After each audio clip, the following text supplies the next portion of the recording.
Moving on, European lawmakers and rights experts have renewed calls for the suspension of Pakistan's GSP plus trade benefits, citing widespread rights violations and misuse of EU funds.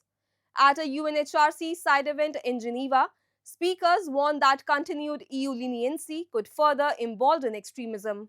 A report.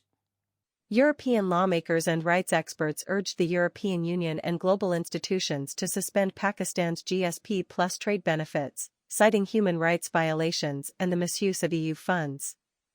At a UNHRC side event in Geneva, they warned that Pakistan's expanding madrasa network, linked to radicalization, was being indirectly supported through EU assistance.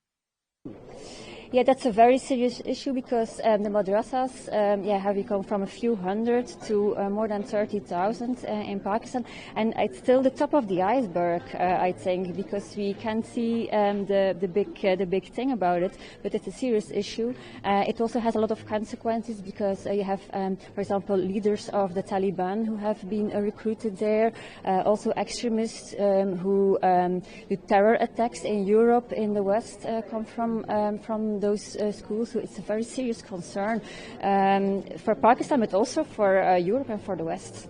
Experts said that Pakistan has repeatedly failed to meet its GSP plus obligations, including on human rights and religious freedom. They stressed that the EU must take firm action by suspending benefits until Islamabad complies with international conventions. This issue is very serious. It has been spotted already by many human rights defenders. Even twice, as you heard in the conference, the issue has been raised in the European Parliament. So there were two resolutions in 2014. Even before it started, there was a resolution to force Pakistan to comply with conventions because, people saw where this was going. And then in 2021, based on blasphemy cases, there was another call to suspend. We are not calling to stop it, as you heard in the conference.